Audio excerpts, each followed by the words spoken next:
My girlfriend texted, "I crashed your car. Don't be mad. My ex was driving and we were just catching up." I replied, "Is everyone safe?" Then I let my insurance company know an unauthorized driver wrecked it, when her ex got sued for $40,000 in damages. Original post: I, 29 male, got the text at 11:30 p.m. last Tuesday while I was getting ready for bed. My girlfriend Madison, 27, had borrowed my 2021 Toyota Tacoma to run errands that afternoon. We'd been together 18 months, living together for the last 6. The text: "Baby, please don't freak out. I crashed your truck. I'm okay." Derek was driving, we were just catching up over coffee, and he offered to drive back since I had a headache. He's not used to trucks, so sorry, we'll explain everything when I get home. Derek, her ex of 3 years who she swore she had zero contact with. The guy who meant nothing and was completely in the past. My reply: "Is everyone safe? Where are you?" Her: "Yes, we're fine. At the accident scene. Cops here. It's just some body damage, baby, don't worry." I sat there staring at my phone.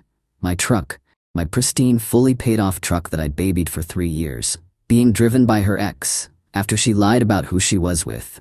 The anger was there, simmering, but something else kicked in. Cold calculation. I knew exactly what I needed to do. Me: "Okay, be safe. See you when you get home." Her: "You're the best. Love you." I immediately called my insurance company's 24-hour line. The conversation was brief and educational. "Hi, I need to report an accident involving my vehicle. I was not driving." The agent walked me through the basics. Then came the key question. Who was operating the vehicle at the time of the accident? Someone named Derek. He's not on my policy. My girlfriend let him drive without my knowledge or permission. "Sir, that's an unauthorized driver. Was your girlfriend in the vehicle?" "Yes, as a passenger." "I see. We'll need the police report and full details.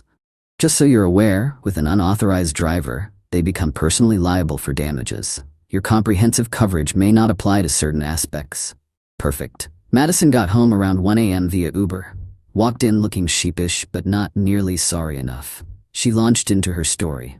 "Okay, so I ran into Derek at the coffee shop. Totally random. We got talking, and he suggested we catch up properly. Just as friends. Then I got this killer headache, probably from the caffeine, and he offered to drive back. He's not used to trucks and misjudged a turn and—" "You told me you were running errands," I interrupted. "I was. I just also got coffee. With your ex, who you let drive my truck." "Baby, it's not like that. We're just friends now. You're being jealous over nothing. The audacity. The audacity." "Madison, that truck isn't insured for random people to drive. You know that." She waved her hand dismissively. "Insurance will cover it. That's what it's for." "Actually, it won't. Derek's an unauthorized driver. He's personally liable for all damages." Her face paled slightly. "What do you mean?" "I mean, Derek's about to get sued by my insurance company for the full cost of repairs or replacement if it's totaled." You told them Derek was driving?" "Of course I did. I'm not committing insurance fraud for your ex-boyfriend." She stood there, mouth opening and closing like a fish. Then the anger kicked in. "How could you do that to him? It was an accident. An accident that happened because you lied to me and let your ex drive my truck. Actions meet consequences. Change it. Call them back. Say you gave permission." "No. This is going to ruin him financially."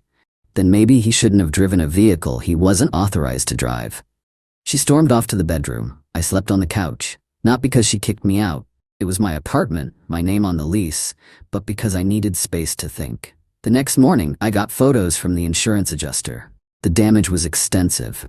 Front end crumpled, airbags deployed, frame likely bent. My beautiful truck was probably totaled. Update 1, 3 days later. Well, the drama escalated exactly as expected. First, Derek tried calling me. Blocked. Then came the texts from numbers I didn't recognize. "Hey man, this is Derek. We need to talk about the insurance thing. Madison says you're being unreasonable." "Dude, seriously? I wasn't even speeding. Don't be a dick about this. I can't afford a lawsuit. Please reconsider." Ignored them all. Not my problem, not my circus. Madison, meanwhile, went into full damage control mode. But not for our relationship, for Derek. His insurance won't cover it because he wasn't driving his own car. This is going to bankrupt him. Sounds like he should have thought about that before getting behind the wheel. He's a grad student. He doesn't have money. Again, not my problem. It is your problem. I'm your girlfriend. A girlfriend who lied about where she was going and let her ex drive my truck. The insurance company moved fast. Truck was officially totaled. Market value, $38,000. Plus rental car costs while I sort out replacement, $1,800. Plus diminished value claim, $30,200. Total, $43,000. They sent Derek a lovely letter informing him of his liability. That's when Madison's family got involved. Her mother Denise called me.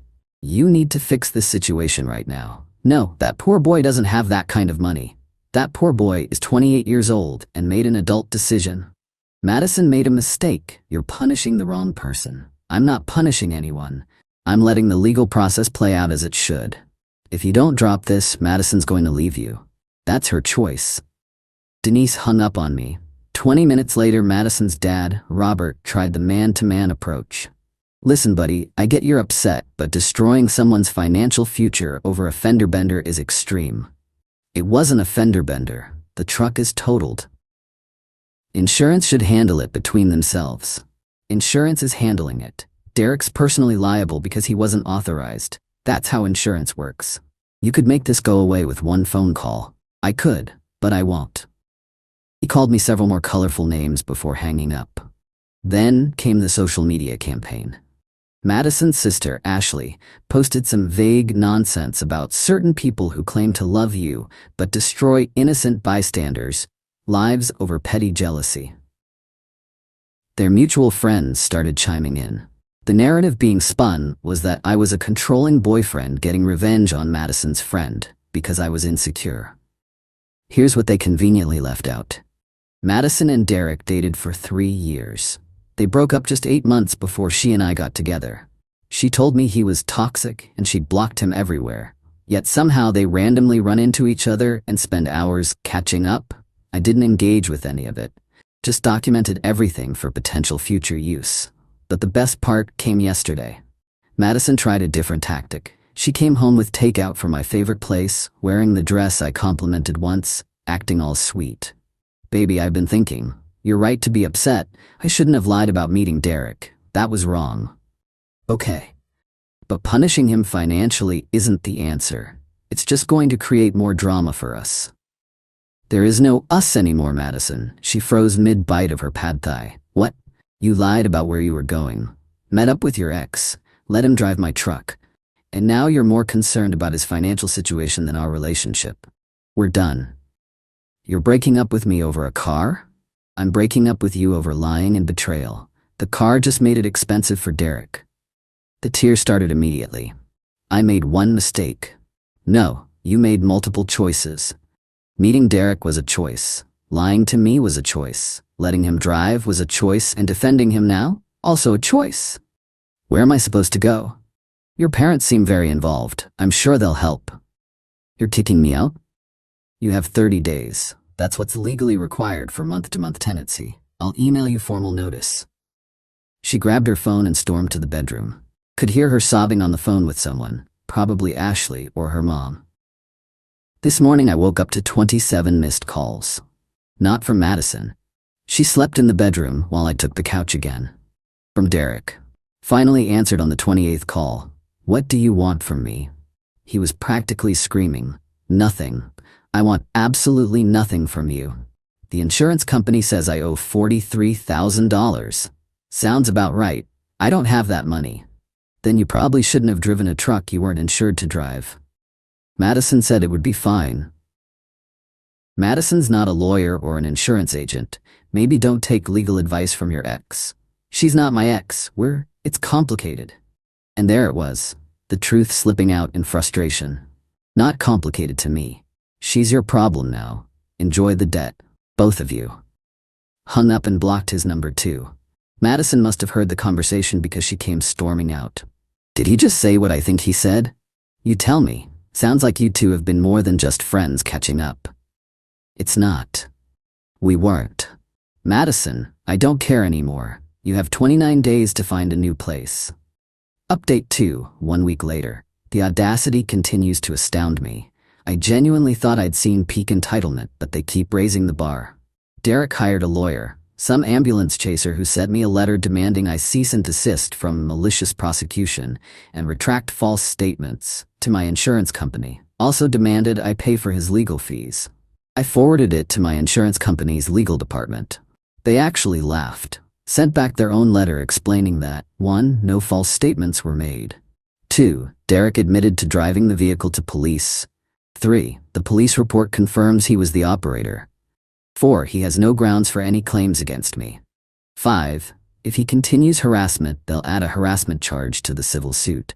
Meanwhile, Madison turned our apartment into a war zone. She's still here, 22 days left on the notice, but she's making it as miserable as possible. Tuesday, she accidentally clogged the toilet with too much toilet paper. Plumber cost me $200. Wednesday, she invited friends over at 2 a.m. for an emergency girls' night because she was so depressed. They were loud enough that neighbors complained. Thursday, she forgot she had the only key to the storage unit where we keep seasonal stuff and holiday decorations. Mysteriously can't find it now. Friday, she used my credit card, yes, stupid of me, not to cancel the authorized user card immediately, to buy $600 worth of essential work clothes because you're making me homeless and I need interview outfits. Disputed the charge, removed her as authorized user. But Saturday was special. I came home from work to find Derek in my apartment, sitting on my couch, eating my food. What the hell are you doing here? Madison jumped up. I live here. I can have guests. He's not a guest. He's trespassing. Get out. Derek stood up, trying to look tough. Man, we need to talk about this insurance thing. No, we don't. Leave now or I call the cops. Just hear me out. I pulled out my phone and started dialing. He left, but not before muttering something about this not being over. Madison was furious. I have tenant rights. I can have visitors. You can have visitors. You can't have the guy you cheated on me with, who destroyed my truck in my home. Pack your stuff. The notice says 30 days. The notice can be modified if you violate reasonable terms. Having Derek here is a violation. That was apparently the nuclear button. She called her parents, who showed up an hour later with a U-Haul. Not to move her out. Oh no, but to threaten me. Robert stood in my doorway like he owned the place. You're going to drop this insurance claim. No. I'll make your life hell. Get in line. Denise tried tears again. Please, Derek's parents are threatening to cut him off. He'll have to drop out of school. Maybe he should have thought about that before he crashed my truck.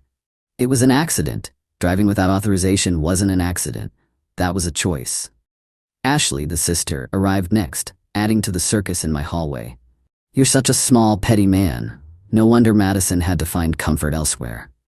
Comfort? Is that what we're calling it? Madison turned bright red. Ashley, shut up. Too late. Cat was out of the bag.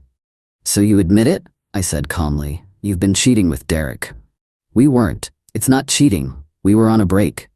What break? When were we on a break? In my mind, I was going to break up with you anyway. The hallway went silent. Even her family looked shocked.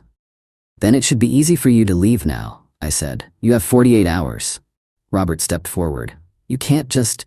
I can if she admits to cheating, which she just did, in front of witnesses. Would you all like to stay while she packs, or should I call the police to escort you out? They left, but not without Denise shrieking about lawyers and lawsuits and how we know people. Sunday was quiet. Too quiet. Madison stayed in the bedroom, occasionally coming out for water or food, not making eye contact. Then Monday hit, and I understood why she'd been quiet. My boss called me into his office first thing. We received a concerning call about you. My stomach dropped. What kind of call? Someone claiming to be a concerned friend says you're exhibiting violent behavior at home, threatening your girlfriend and her family. That's completely false. Here's what's actually happening. I showed him the insurance claim, the police report, the text messages, everything. Thank God I'd been documenting. He reviewed it all, then sighed. I figured it was something like that. The call seemed vindictive, but I had to ask. I understand. Take the rest of the day if you need to sort this out. I went home to find Madison packing. Finally. Did you call my work? She didn't even look up. I don't know what you're talking about. Madison, if you try to mess with my job again, what? You'll ruin my life? Too late. The victim mentality was incredible. She cheated, lied, and let her ex destroy my truck, but somehow she's the wronged party. Derek texted from yet another number. My parents are involved now. Drop the claim, or they'll come after you too. I forwarded that threat to my insurance company. They added it to their file and informed me they're now pursuing additional damages for harassment. Update 3, 2 weeks later.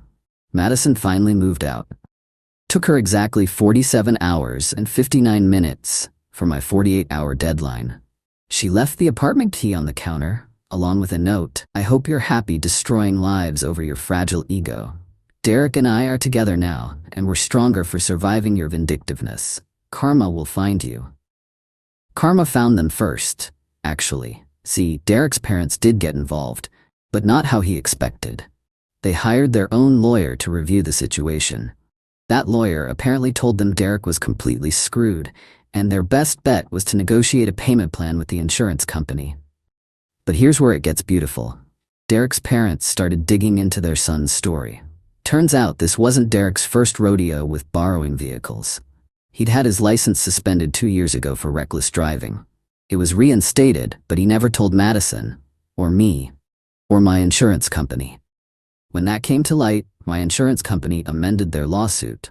Driving on a previously suspended license while unauthorized pushed the liability even higher. They're now seeking $52,000 including legal fees.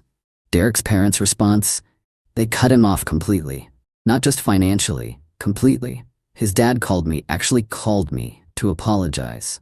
"I'm sorry our son put you in this position. We've enabled him for too long. He's on his own for this." Madison, meanwhile, discovered that we're together now doesn't pay rent. She moved in with Derek, into his studio apartment, the one he shares with 2 roommates. Ashley posted some passive-aggressive stuff about love conquering all, and true partners stick together through hardship. That lasted exactly 5 days. Got a text from an unknown number. It was Madison's friend, Brittany, who I'd always gotten along with. "Hey, thought you should know for closure or whatever. Madison's crashing on my couch now. Derek kicked her out because she expected him to pay for everything since she's unemployed. She also found out he's been texting his other ex, Jennifer. The whole friend group is kind of done with her drama. Sorry about your truck."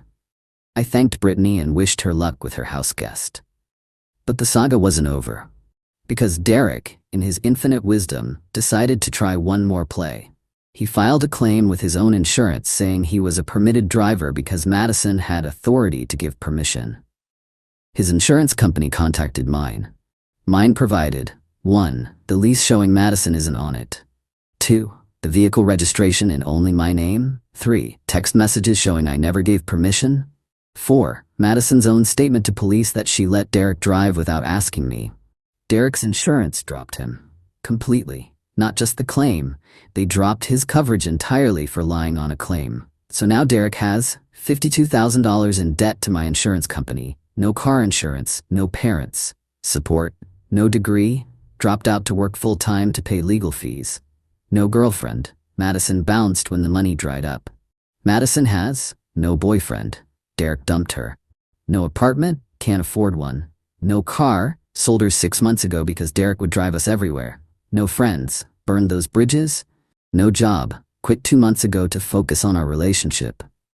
And me? I got a check from my insurance for the full value of my truck plus rental coverage. Bought a 2023 Tacoma with better features. Insurance company is handling the lawsuit against Derek. I don't have to do anything except show up if it goes to court. It won't. Derek's trying desperately to settle. Robert Madison's dad called one last time, trying to guilt me. I hope you're satisfied. You've ruined 2 young lives over pride. I didn't ruin anything. They made choices. They're facing consequences. Derek might have to file bankruptcy. Okay. Madison's depressed. Okay, you're heartless. I'm heartless. Your daughter cheated on me, lied to me, and let her side piece destroy my property. But I'm heartless for not covering for them? He hung up. Final update. 1 month later. This will be my last update because the legal stuff is wrapping up and I need to move on with my life. Derek filed for bankruptcy. Chapter 7.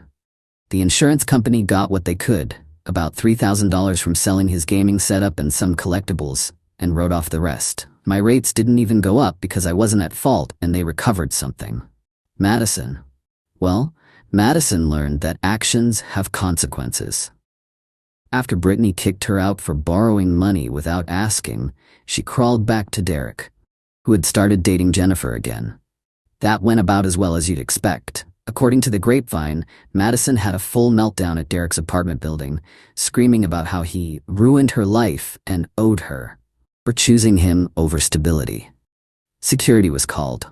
She was trespassed from the property. Last I heard, she moved back in with her parents 2 states away. Posted some cryptic social media about starting fresh and leaving toxic situations behind. The comments were hilarious. Bunch of people calling her out for being the toxic one. Derek's working 2 jobs to pay his lawyer and rebuild after bankruptcy. Saw him at a gas station last week. He saw me getting into my new truck and literally ran back to his beat-up Honda. Guess seeing the upgraded version of what he destroyed hit different. The best closure came from an unexpected source. Madison's grandmother reached out. This sweet 73-year-old lady sent me a Facebook message. "Young man, I heard what my granddaughter did to you. I'm ashamed of her and how her parents raised her. You did the right thing. Don't let anyone tell you different." She needed to learn that her actions have consequences. Maybe now she'll grow up, though I doubt it. You deserve better. P.S. Nice new truck. I saw the photos you posted. That made me smile. I'm dating again. Nothing serious yet, just coffee dates and getting to know people.